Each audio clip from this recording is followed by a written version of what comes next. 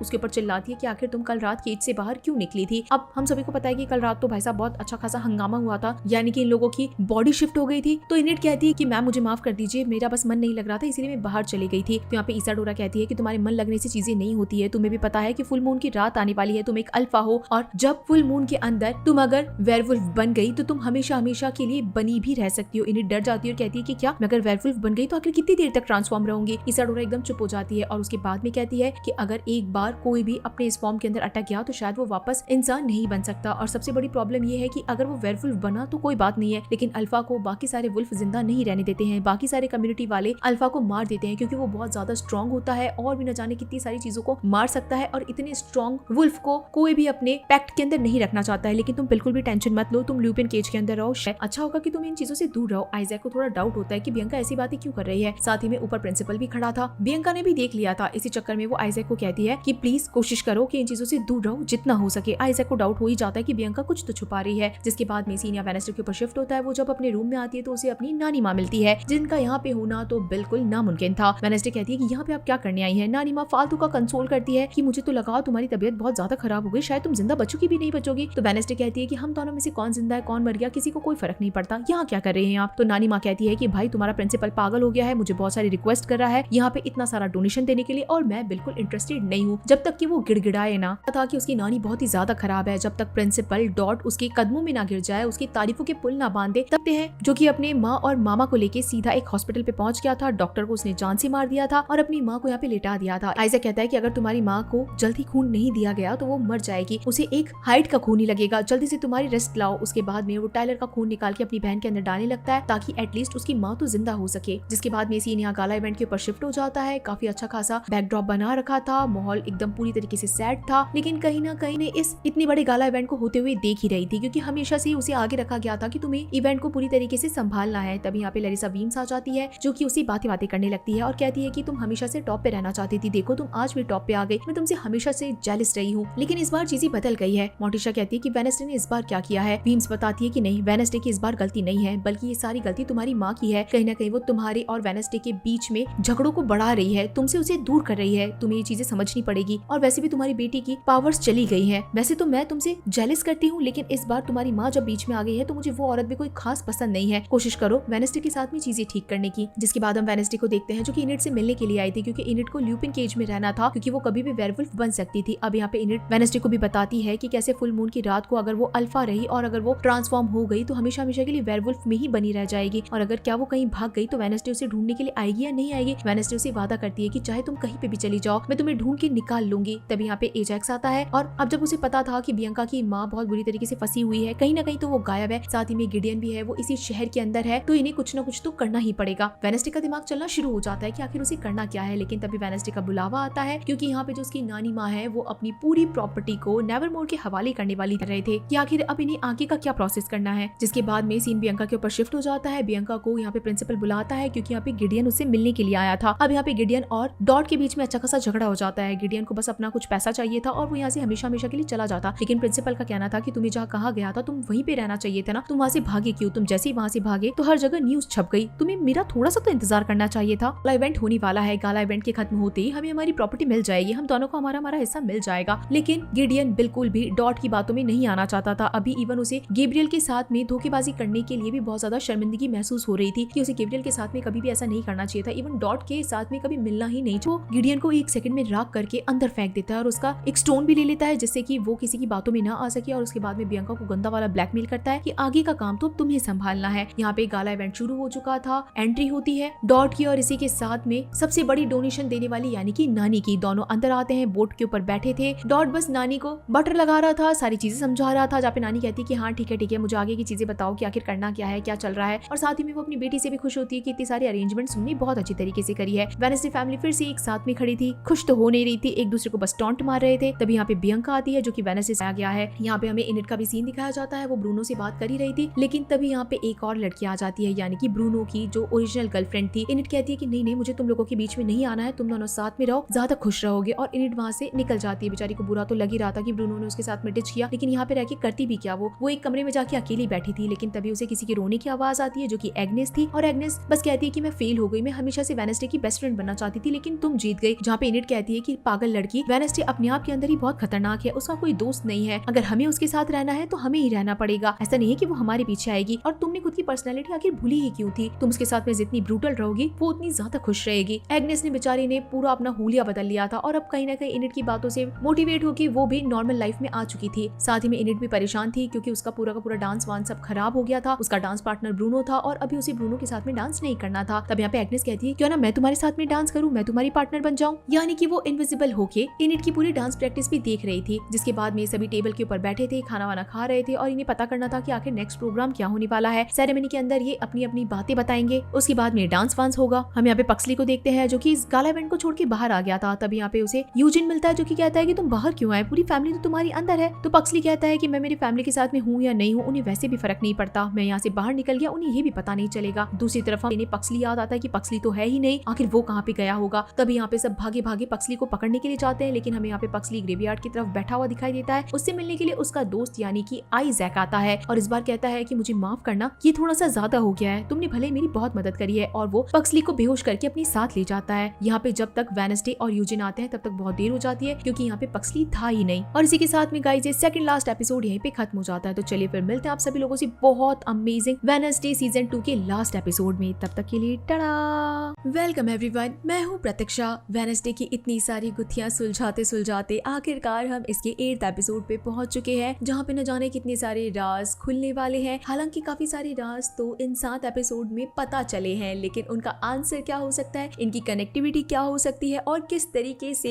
एक इंसान का रिलेशन दूसरे से बनाया गया है, वो बहुत ही अमेजिंग है। जैसे कि सारी की सारी कड़ियां एक साथ जुड़ी हुई है। ये गोमेज और मोर्टिशिया अपने पास में न जाने कितने सारे राज दबा के बैठे हैं। फर्स्ट सीजन के अंदर भी इनके कुछ राज बाहर आए थे नेवरमोर से जुड़े हुए। सेकंड सीजन में भी इनके राज ही बाहर आ रहे हैं, यानी कि वेडनेसडे की मम्मी पापा। और आगे भी इनके काफी सारे राज खुलते जाएंगे, जिन्हें ही वेडनेसडे सुलझाती जाएगी। तो चलिए फिर बिना प्रतीक्षा कराए वेडनेसडे सीजन 2 के आखिरी एपिसोड की तरफ चलते हैं, जहाँ पे हमने 7th एपिसोड के लास्ट में देखा था कि पक्सली को गायब कर लिया गया है। आइजैक उसे उठा के ले गया है। तो अब हर जगह पक्सली को ढूंढा जा रहा था। मोर्टिशिया और वेडनेसडे पुलिस वाले के पास में आती है। तो पुलिस वाली कहती है कि हम उसे ढूंढेंगे, हर जगह ढूंढेंगे, लेकिन उसके उतनी ही हकदार आप लोग भी हैं। आप लोग खुद ही पता नहीं कहाँ पे किस किस जगह पे मिलते रहते हैं, और उस बच्चे को आखिर जाने की जरूरत ही क्यों थी इधर उधर। जहाँ पे मोर्टिशिया का कहना था कि आप इस चीज के अंदर हमारे ऊपर क्यों इल्जाम डाल रही हैं, आप मेरे बेटे को ढूंढिए। घर में आने के बाद में भी मोर्टिशिया वेडनेसडे आपस में बातचीत करते रहते हैं कि कैसे इन्होंने लर्च और अपने हस्बैंड गोमेज को लगा दिया है पक्सली को ढूंढने के लिए। तभी इनकी मार्गदर्शक यानी कि लैरिसा वीम्स आ जाती है, जो कि वेडनेसडे को कहती है कि तुम्हें अपनी ताकतों का इस्तेमाल करना पड़ेगा। वेडनेसडे का कहना था कि उसकी जो दुष्ट दृष्टि है, जो उसकी विजन्स है, वो घूमने के लिए चले गए हैं, उसे कुछ दिख ही नहीं रहा है। ऊपर से उसकी माँ एक डव है, वो एक रेवन नहीं है, तो उसे विजन्स नहीं आ सकते हैं। जहाँ पे वीम्स का कहना था कि इसके लिए तुम्हें अपने बाकी फैमिली मेंबर्स की जरूरत पड़ेगी, तो जरूरी है कि जाके उनसे मदद मांगो। मोर्टिशिया को अपनी माँ से कभी भी मदद नहीं मांगनी थी, लेकिन वेडनेसडे को विजन्स आए, इस चक्कर में उसे अपनी माँ से मदद मांगनी पड़ती है। हालांकि नानी माँ कहती है कि पक्सली एक नंबर का यूजलेस है, उससे भी ज्यादा कीमती लाशें उसने देखी है, तो पक्सली की क्या ही जरूरत है। जहाँ पे वेडनेसडे एक तुक्का मार देती है कि अगर आप हमारी मदद करेंगी तो आप हमें पास लाएंगी, मदद ना करके आप हमें दूर भी कर सकती है। नानी माँ तैयार हो जाती है, तीनों साथ में बैठती है। एडम्स फैमिली की ये औरतें, खैर नानी माँ तो किसी और ही फैमिली की है। इन तीनों को हाथ पकड़ना था, यानी कि एक दूसरे से माँ बेटियों के रिश्ते तो कभी अच्छे थे ही नहीं, तो इन्हें हाथ पकड़ना तो बहुत बड़ी बात हो गई। आपस में ये लोग हाथ पकड़ते हैं, अपने विजन्स को लाने की कोशिश करते हैं, क्योंकि मोर्टिशिया डव है और वेडनेसडे और उसकी नानी एक रेवन है, तो इनके पास में विजन्स की पावर है। और तभी वेडनेसडे को एक विजन दिखाई देता है, जहाँ पे मोर्टिशिया और गोमेज दोनों ही आइजैक की बॉडी को दफना रहे थे। अब जैसे ही वेडनेसडे वापस से लौटती है प्रेजेंट के अंदर, तो अपनी माँ को कहती है कि अभी भी कुछ छुपाने के लिए बचा है, आप अभी भी बता सकती है कि आखिर हुआ क्या है, आप इतने टाइम तक क्यों छुपा के रख रखा है आपने इन चीजों को। जहाँ पे अब मोर्टिशिया बताना शुरू करती है कि आखिर उस रात हुआ क्या था। गोमेज और आइजैक बहुत ज्यादा अच्छे दोस्त हुआ करते थे। आइजैक को अपनी बहन फ्रांसवाज को बचाना था, इसलिए उसे बिजली की जरूरत थी। इन लोगों ने गोमेज से झूठ बोला था कि कुछ ही बिजली की जरूरत पड़ेगी। गोमेज अपने दोस्त की मदद करने के लिए कुछ भी कर सकता था। गोमेज बिना कुछ कहे आइजैक की बताई हुई जगह पे बैठ जाता है, लेकिन ये सब कुछ आइजैक का एक ट्रैप था। उसने अपनी बेस्ट फ्रेंड को मारने की कोशिश करी अपनी बहन को ठीक करने के लिए। वो उसमें से इतनी ज्यादा बिजली निकालता कि गोमेज मर जाता सही टाइम पे। मोर्टिशिया वहाँ पे पहुंच गई, उसने मशीन को पूरी तरीके से तोड़ दिया। इस चक्कर में वहाँ पे ब्लास्ट हो गया, आइजैक नहीं बच पाया। मोर्टिशिया ने गोमेज को बचा लिया और उसी दिन गोमेज की जो आउटकास्ट की पावर्स थी वो से चली गई, यानी कि जितनी पावर पक्सली के अंदर है बिजली की, उतनी ही पावर गोमेज के अंदर भी हुआ करती थी, और तब से वो एक नॉर्मी बन गया है। इसी चक्कर के अंदर आइजैक को अपनी बहन को ठीक करने के लिए पक्सली की जरूरत है, ताकि वो बिजली का वापस से। अब यहाँ पे मोर्टिशिया का कहना था वेडनेसडे को कि तुम नानी माँ के साथ में चली जाओ, मैं पक्सली को बचा लूंगी और वापस से ले आऊंगी। जहाँ पे वेडनेसडे कहती है आपको नहीं लगता कि आप ये कहने में बहुत ज्यादा देर कर चुकी है, मैं अब इस मैटर के अंदर घुस चुकी हूँ। क्योंकि असल के अंदर आइजैक को दफनाने वाले मोर्टिशिया और गोमेज दोनों ही खुद ही थे। आइजैक ने कब्र खोद रखी थी गोमेज के लिए, लेकिन उस कब्र के अंदर आइजैक को खुद को दफना दिया गया था, यानी कि दुश्मनी तो है पुरानी। जिसके बाद हम इनिट को देखते हैं। अब यहाँ पे नेवरमोर के पूरे स्कूल को खाली कराया जा रहा था, क्योंकि सिचुएशन दिन ब दिन खराब होती जा रही थी। तो जो इनिट का बॉयफ्रेंड था ब्रूनो, वो अपनी पुरानी बंदी को लेके चला गया था। इनिट बस बेचारी दूर से खड़ी होकर देख रही थी। तभी यहाँ पे एजैक्स आता है, जो कि उसे बातचीत करता है। अब एजैक्स को किसी तरीके का मलाल नहीं था, किसी तरीके का बुरा नहीं लग रहा था। इनिट भी बेचारी अकेली खड़ी थी। तो ये दोनों अच्छे से बातचीत करते हैं और फ्यूचर में मिलने की बात करते हैं कि चलो जो भी होगा अच्छा ही होगा। अब तक यहाँ पे एग्नेस भी आ गई थी, जो कि इनिट के लिए ही सोच रही थी कि मैंने तुम्हारे लिए इतने सारे नामों की लिस्ट निकाली है, ये सब लड़कों की लिस्ट है, तुम जाओ डेटिंग करो, बहुत अच्छे से जियो। जहाँ पे इनिट कहती है कि नहीं, अब मुझे वेडनेसडे के जैसा बनना पड़ेगा, प्यार व्यार मेरी बस की चीजें नहीं है, मैं अपने आप में ही ठीक रहूंगी और अभी तो कुछ टाइम मुझे यहीं पे रुकना पड़ेगा। जिसके बाद में सीनिया पक्सली के ऊपर शिफ्ट हो जाता है। उसे घर के अंदर बंद किया गया था और आइजैक जबरदस्ती उसे अनशन चीजें खिला रहा था, और ये भी कहता है कि जरा देखो किसी का पेट बन के कैसा लगता है, अच्छा लग रहा है तुम्हें। यहाँ पे हम फ्रांसवाज को भी देखते हैं, जो कि अपने बेटे टाइलर की पिक्चर उसके हस्बैंड के साथ देख रही थी और कहती है कि मैं उन पलों के अंदर मेरे बच्चे के साथ होनी चाहिए थी और तुम्हें भी इतना जल्दी नहीं मरना चाहिए था। हम उन वक्तों पे मरे जहाँ पे हम डिजर्व भी नहीं करते हैं, लेकिन अब हम चीजें बिल्कुल ठीक कर देंगे। जैसा तुमने मुझसे वादा किया है तुम वैसा ही करना। अब यहाँ पे फ्रांसवाज अपने भाई से किस वादे के बारे में बात कर रही है ये तो हमें आगे पता चलेगा। तभी यहाँ पे टाइलर आ जाता है जो कि अपने बताता है कि काम के मुताबिक उसने पक्सली की ड्रेस को बहुत दूर फेंक दिया है। साथ ही में पुलिस वालों को भी बता दिया है कि पक्सली कहाँ पे मिल सकता है, यानी कि इन सब लोगों को भटकाने की कोशिश। लेकिन आइजैक को पता था कि एडम्स फैमिली कभी भी एक दूसरे की बलि नहीं चढ़ाएंगे, यानी कि पक्सली को मरने के लिए नहीं छोड़ेंगे। और उन्हें भी पता है कि इस तरीके से ध्यान भटकाना उनके लिए तो बचपना है, वो जरूर इसे ढूंढने के लिए आएंगे। लेकिन इनके प्लान अपने आप में ही काफी ज्यादा स्ट्रॉन्ग है। यहाँ पे हम फिर से इन तीनों लड़कियों को देखते हैं, एग्नेस, एनिड और वेडनेसडे को। एग्नेस को लेने के लिए उसके खुद के पापा आए थे जो कि उसे बिल्कुल भी नहीं पसंद थे। उसकी एक मॉम है जो कि अपने स्टेप हस्बैंड के साथ में रह रही है, अपने बच्चों के साथ में रह रही है। एग्नेस की अपने इस बाप से बिल्कुल भी नहीं बनती है, लेकिन अब जब वो खुद लेने के लिए आए हैं तो एग्नेस को जाना ही पड़ेगा। वो आपस में इन तीनों की दोस्तियों को बहुत ज्यादा याद करेगी और कोशिश करेगी कि जल्द से जल्द ये लोग वापस मिल जाए। जिसके बाद में वेडनेसडे और इनिट आपस में बात करते हैं कि इनिट के आगे के क्या प्लान्स है। तो इनिट कहती है कि वो तो बस ल्यूपिन केज के अंदर जाके बैठेगी क्योंकि जल्दी ब्लड मून आने वाला है और वो पूरी तरीके से ट्रांसफॉर्म हो जाएगी। उसने सारे प्लान्स बना लिए हैं, अच्छे अच्छे सॉन्ग्स रख लिए हैं, मेडिटेशन वाली चीजें रख ली है, शांति बिल्कुल शांत बैठेगी, दिमाग को शांत रखेगी। और अगर बाय चांस उसने कुछ गड़बड़ कर दी तो वेडनेसडे तो उसे बचाने के लिए आ ही जाएगी। वेडनेसडे उसे कुछ रिप्लाई करती नहीं है, अपने आगे के प्लान्स के बारे में सोचती है और वहाँ से निकल जाती है। हम यहाँ पे यूजिन को देखते हैं जिससे मिलने के लिए वेडनेसडे आई थी और उन बटरफ्लाइज के बारे में पूछती है। तो यूजिन कहता है कि मुझे थोड़ा सा ध्यान देना चाहिए था, ये बटरफ्लाइज तो मर गई है, ज्यादा से ज्यादा 48 घंटे तक ही जी सकती है, उसके बाद अगर ये होस्ट की बॉडी में नहीं जाती है तो मर जाती है। काश मैं पक्सली का ध्यान रख पाता तो वो कहीं इधर उधर नहीं जाता। वेडनेसडे कहती है कि मेरे भाई की जिम्मेदारी तो मुझ पे थी, खैर तुमसे कोई उम्मीद भी नहीं थी। जिसके बाद हम यूजिन को देखते हैं जो कि अपने 20 के साथ में ही था, उनका कोई काम वगैरह कर रहा था और तभी आइजैक आके उसका मुंह पकड़ लेता है। जिसके बाद वेडनेसडे सीधा पुलिस वाले के पास में जाती है, लेकिन पुलिस वाले का कहना था कि पक्सली के कपड़े मिले हैं और हम सबूतों के ऊपर विश्वास करते हैं। वेडनेसडे कहती है कि ये बस दिमाग भटकाने का काम कर रही है और कुछ भी नहीं है, आप उसे ढूंढने जाएंगे लेकिन वहाँ पे कुछ भी नहीं मिलेगा। लेकिन पुलिस वाले उसकी बात नहीं मानती है। तभी हम यहाँ पे वीम्स को देखते हैं जो कि बैठी हुई थी और अपने स्कूल के बारे में बातचीत कर रही थी कि आखिर स्कूल पहले के जैसे खाली हो चुका है, नेवरमोर को कोई नया इंसान मिलना चाहिए जो कि बहुत ज्यादा डिजर्विंग हो। तभी यहाँ पे वेडनेसडे के पास में भागता हुआ यूजिन आता है जो कि उसे एक बॉक्स देता है और कहता है कि मुझसे मिलने के लिए आइजैक आया था, उसने तो मेरा गला ही पकड़ लिया, वो मुझे जान से मार देगा अगर मैंने किसी और को बताया तो। वेडनेसडे बॉक्स को खोल के देखती है जिसके अंदर एक ग्लोब था, वो भी कपाल वृक्ष वाला, और उसके नीचे टाइम लिखा हुआ था मिडनाइट, यानी कि वेडनेसडे को पता चल गया था कि उससे मिलने के लिए आइजैक ने उसे बुलाया है। वेडनेसडे रात के अंदर छोटा मोटा ट्रैप लगाती है, थिंग को बिठा देती है कि बस तुम एरो चला देना और तभी यहाँ पे आइजैक पहुंच जाता है। वेडनेसडे को लगा था सारी चीजें बड़ी आसान है, पक्सली को वो छुड़ा लेगी। वो आइजैक को कहती है कि जाओ अपनी कब्र के अंदर वापस से दफन हो जाओ, मुझे अच्छी तरीके से पता है कि तुमने क्या किया है, मेरे पेरेंट्स को तुमने परेशान करने की कोशिश करी थी, मेरे डैड को तुम ऑलमोस्ट मार देते। जहाँ पे आइजैक का कहना था कि भले ही मैंने उसके साथ कुछ भी किया है लेकिन मौत मुझे मिली, इतने साल से गायब मैं था और अब समय आ गया है कि मैं चीजें बदल सकता हूँ। तभी थिंग यहाँ पे एरो शूट कर देता है लेकिन वो जाके आइजैक को लगता नहीं है बल्कि उसके हाथ में आके अटक जाता है। तब पता चलता है कि ये तो आइजैक का हाथ है ही नहीं और एक बहुत बड़ा ट्विस्ट रिवील होता है कि असल के अंदर जो अब तक थिंग हमें इतना मिस्टीरियस कैरेक्टर दिखाया जाता है कि थिंग कौन था, उसकी एक स्टोरी बना दी गई है कि थिंग आइजैक का ही हाथ है। उसके हाथ को काट दिया गया था मोर्टिशिया ने जब वो बड़ा सा इंसिडेंट हुआ था, यानी कि ब्लास्ट हुआ था येगो टावर के अंदर, तब मोर्टिशिया ने मशीन को डिस्ट्रॉय करने से पहले आइजैक के हाथ को भी काटा था। टाइलर ने आके इस हाथ को कैद कर लिया और उसके बाद में आइजैक ने अपने हाथ को वापस से बुलाया और उसके बाद में उसे सिल लिया। अब आइजैक एक डिविंची है। डिविंची का मतलब होता है गाइस वो पावर रखने वाला जो कि अपने हाथ से किसी भी चीज को उड़ा सकता है, हिला सकता है, फोर्सफुली दबा सकता है, कुछ भी कर सकता है। थिंग को उसका मालिक मिल चुका था, यानी कि उसको अपनी असली बॉडी मिल चुकी थी। वो बहुत ज्यादा भागने की कोशिश करता है लेकिन तब तक तो आइजैक ने अपने ही हाथ को सिल लिया था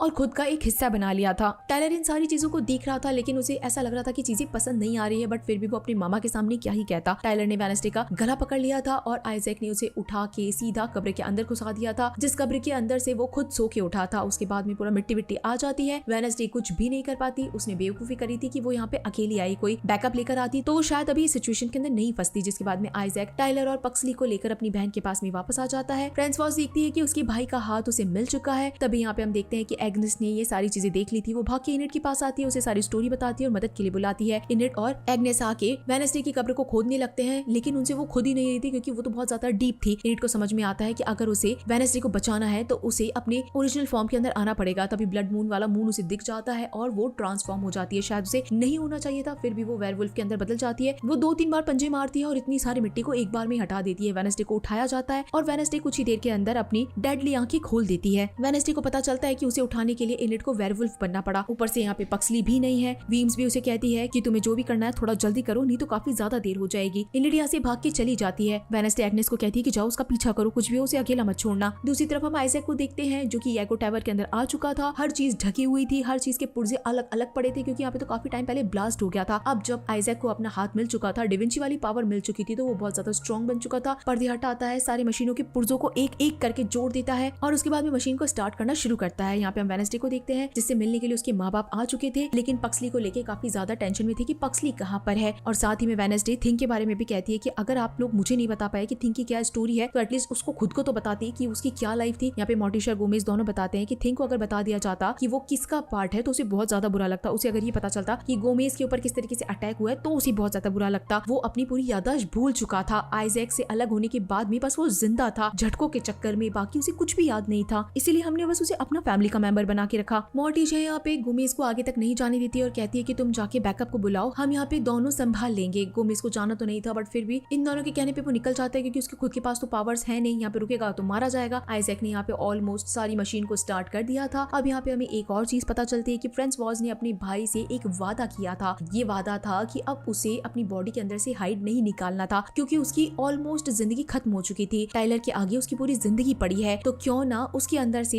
हाइड की पावर्स को निकाल दिया जाए और उसे एक नॉर्मी में बदल दिया जाए। पक्सली के सर पे सारी चीजें कनेक्ट कर दी जाती है, उस मशीन को ऑपरेट कर दिया जाता है ताकि उसके अंदर से सारी बिजली को निकाल के मशीन को स्टार्ट किया जा सके। आइजैक अपनी पावर्स का इस्तेमाल करता है, टाइलर को उठा के सीधा लिटा देता है। टाइलर बहुत चिल्लाता है कि आखिर आप ऐसे कैसे कर सकते हैं, मेरे अंदर से मेरी पावर्स क्यों ले रहे हैं। जहाँ पे उसकी माँ उसे समझाती है कि देखो बेटा, मेरी तो पूरी जिंदगी निकल गई, तुम्हारे सामने आगे इतनी बड़ी जिंदगी पड़ी है, तुम्हें कुछ समझना पड़ेगा, सोचना पड़ेगा, मैं तुम्हें ऐसे मरते हुए नहीं देख सकती, अकेले रहोगे। और तभी यहाँ पे आइजैक मशीन को स्टार्ट कर देता है। तब तक यहाँ पे मोर्टिशा और वेडनेसडे पहुंच चुके थे जो कि मेहमान बन के आए थे। देखते ही देखते मशीन स्टार्ट होती है। टाइलर के ऊपर बहुत ज्यादा बिजली गिर रही थी, पक्सली के अंदर से बिजली निकल रही थी। वेडनेसडे आती है क्योंकि इस वक्त मोर्टिशा इन सबको परेशान कर रही थी, डिस्ट्रैक्ट कर रही थी और सबसे पहले उसने टाइलर के हाथ खोले। वो अगर चाहती तो टाइलर को मार सकती थी, लेकिन वेडनेसडे ने फिर भी टाइलर को नहीं मारा। टाइलर ने पूछा कि तुमने ऐसा क्यों करा, जहाँ पे वेडनेसडे उसे कुछ और बहाना बना के उसे खोल देती है। अब जैसे ही टाइलर खुलता है तो वो एक हाइड में बदल जाता है। उसे तो बहुत भयंकर गुस्सा आ रहा था। वो खुद के मामा आइजैक को भी उठा के फेंक देता है, खुद की माँ फ्रांसवाज़ को भी उठा के फेंक देता है। टाइलर इस वक्त हाइड के अंदर बना हुआ था तो बहुत ज्यादा भड़का हुआ था। फ्रांसवाज़ अपने भाई आइजैक को इस तरह नीचे गिरा हुआ देखती है तो वो भी भड़क जाती है और खुद भी एक हाइड के अंदर बदल जाती है। यहाँ पे वेडनेसडे ने अपने भाई पक्सली को आके भी छुड़वा लिया था। अब तक यहाँ पे मोर्टिशा भी आ चुकी थी। यहाँ आइजैक जैसे ही उठता है क्योंकि ऑलमोस्ट वो बहुत ज्यादा इंजर्ड हो चुका था, तो अपने सामने दो हाइड्स को देखता है, यानी कि टाइलर और उसकी माँ दोनों ही आपस के अंदर बहुत बुरी तरीके से लड़ रहे थे। दोनों एक दूसरे को मार रहे थे। मारते मारते वो नेवरमोर की बिल्डिंग तक पहुंच जाते हैं, एक बहुत ऊंची मीनार पे पहुंच जाते हैं। उसके बाद कंटिन्यूअसली लड़ते ही जा रहे थे। अब तक यहाँ पे गोमेज भी आ गया था अपनी फैमिली को बचाने के लिए और दूसरी तरफ अब फ्रांसवाज़ को पता था कि अगर वो अपने बेटे के साथ में लड़ती रहेगी तो ये चीज सही नहीं है, उसका बेटा कहीं भाग जाएगा, कहीं इधर उधर हो जाएगा तो अपनी लाइफ जी लेगा। टाइलर अपनी माँ को पकड़ने के लिए हाथ भी देता है, बड़ा परेशान सा हो रहा था, लेकिन फ्रांसवाज़ ने खुद ने अपने हाथ छोड़ दिए क्योंकि उसे पता था कि वो अब यहाँ पे जिंदा रह के भी कुछ कर नहीं पाएगी। उसकी तबीयत वैसे भी खराब थी। वो जाके सीधी नीचे एक स्टैचू पे गिरती है और उसकी जान निकल गई थी। टाइलर को इस बात से बहुत ज्यादा दुख हो रहा था कि उसकी फैमिली का आखिरी मेंबर भी वो खो चुका है। दूसरी तरफ इयागो टावर के अंदर वेडनेसडे ने पूरी मशीन को डिस्ट्रॉय कर दिया था, जैसे कि एक टाइम पहले मोर्टिशा ने करा था। तो मशीन बुरी तरीके से ब्लास्ट करती है, वेडनेसडे की पूरी फैमिली इधर उधर जाके गिरती है बुरी तरीके से और ऐसा लगता है मानो कि मोर्टिशा तो गई, लेकिन जैसे मोर्टिशा को उठाया जाता है, उसके ऊपर से वजन हटाया जाता है तो वो भी जिंदा थी। लेकिन आइजैक अभी भी नहीं मरा था। वो डिविंची था तो अपने हाथ की पावर से किसी को भी ऐसे हवा में उठा सकता था। तो उसने इस बार वेडनेसडे का गला पकड़ लिया और कहता है कि तुझे तो मैं जान से मारूंगा, तूने इतनी सारी चीजें गड़बड़ कर दी है। उसके हाथ में थिंग लगा हुआ था जो कि एडम्स फैमिली का एक मेंबर था। तो यहाँ पे एडम्स फैमिली के पास में कोई भी तरीका नहीं था बचने का, तो वो थिंग से बातें करने लगते हैं कि थिंग प्लीज हमारी बात सुनो, तुम्हें पता है कि सही क्या है और गलत क्या है, तुम अच्छी तरीके से समझ सकते हो, तुम हमारी फैमिली का मेंबर हो। आइजैक चिल्लाने लगता है कि कोई तुम्हारी फैमिली का मेंबर नहीं है, मेरी बॉडी का हिस्सा है। तब यहाँ पे एडम्स फैमिली कोई ऐसी चीज करती है जिससे कि थिंग का ध्यान भटक जाए और साथ ही में आइजैक की भी और आइजैक की पावर भी टूट जाए। एक कुल्हाड़ी उड़ती हुई आती है जिससे कि थिंग पूरी तरीके से प्रिपेयर हो चुका था कि वो इस बॉडी से निकल के रहेगा। वो अपनी ही बॉडी यानी कि आइजैक को बुरी तरीके से मारता है, पीटता है, उसके सर को नोचता है, सर को दीवार में ले जाके मारता है। उसके बाद में थिंग इतना ज्यादा अनकंट्रोलेबल हो जाता है कि अपनी बॉडी आइजैक के अंदर से जो उसका पुर्जा दिल था उसे निकाल देता है। अब पुर्जा दिल निकलते ही तो आइजैक बिल्कुल खत्म था क्योंकि वो इंसानी दिल थोड़ी ना था। वो निकलते ही आइजैक मर जाता है, नीचे गिर जाता है। अब उसकी बॉडी से निकल के थिंग बेचारा कैसे तैसे करके टांके वांके खोल के बाहर निकलता है और एडम्स फैमिली के पास वापस आ जाता है। एडम्स फैमिली भी अपने इस मेंबर को लेके देखकर बहुत ज्यादा खुश थी कि फाइनली थिंग लौट चुका है। ऑलमोस्ट सारी चीजें खत्म हो गई है, भविष्यवाणी खत्म हो चुकी थी कि कौन सा मेंबर मरेगा क्योंकि वो तो पूरी तरीके से टाल दी गई थी चीजें। वेडनेसडे घर के अंदर थी, थिंग से कहती है कि देखो पास्ट तो हमारे हाथ में नहीं है लेकिन फ्यूचर हमारे हाथ में। अब जब तुम्हें सारी चीजें पता चल गई है तो अफसोस मनाने की जरूरत नहीं है क्योंकि हर कोई अब बैग पैक कर रहा था। तो थिंग ने भी बैग पैक कर लिया था यहाँ से जाने के लिए, लेकिन थिंग वेडनेसडे को छोड़ के कहीं भी नहीं जाना चाहता था और वो उसे ही अपनाना चाहता था। एग्नेस भी यहाँ पे आ चुकी थी जो कि वेडनेसडे को इनिट के बारे में बताती है कि इनिट आखिर उसे जंगलों के अंदर कहाँ पे दिखाई दी है। यहाँ पे हम टाइलर को देखते हैं जो कि अपने माँ और मामा के ग्रेवयार्ड पे खड़ा था। तभी यहाँ पे इसाडोरा आ जाती है जो कि ऑलमोस्ट जॉब वॉब छोड़ के यहाँ से जा रही थी। इसाडोरा टाइलर को अपने साथ चलने के लिए कहती है। टाइलर कहता है कि क्या तुम मेरी माँ बनना चाहती हो कि मास्टर बनना चाहती हो। इसाडोरा कहती है कि कोई शौक नहीं है मुझे तुम्हारी माँ और मास्टर बनने का, लेकिन मैं तुम्हें उस जगह पे रखना चाहती हूँ जहाँ पे तुम्हारे जैसे लोग हैं, वहाँ पे तुम अपने जैसे लोगों के बीच में रहोगे तो बिल्कुल ठीक फील करोगे, तुम्हें किसी की जरूरत ही नहीं पड़ेगी किसी मास्टर की। अब इसाडोरा एक वेयरवुल्फ थी, लेकिन टाइलर की मदद वो इसलिए कर रही थी क्योंकि उसका बाप एक हाइड था। तो इसाडोरा तो भाई साहब मतलब गजब वाली पावर्स रखती है, वो हाइड में भी बदल सकती है और वेयरवुल्फ में भी बदल सकती है। इस वक्त कहाँ ही जा पाता तो वो इसाडोरा के साथ में निकल जाता है। यहाँ पे हम पक्सली को देखते हैं जो कि अपना सामान वामान लेके जा रहा था, लेकिन यूजिन को समझ में आ गया था कि उसे पक्सली से दोस्ती करनी चाहिए, इसलिए वो पक्सली के लिए कुछ गिफ्ट्स लेके आता है जो कि कीड़े थे और साथ ही में कहता है कि हम छुट्टियों में जरूर मिलेंगे। इस बात से पक्सली को बहुत खुशी होती है। साथ ही में हम मोर्टिशा को देखते हैं जो कि वेडनेसडे को बुलाती है, अपना सामान वगैरह पैक कर रही थी घर जाने के लिए और उसे कहती है कि बहुत हो चुका, बहुत राज रख चुकी हूँ मैं अपने, और इस बार राज रखते रखते मैं खुद भी थक गई हूँ। ये लो तुम्हारे लिए गिफ्ट है।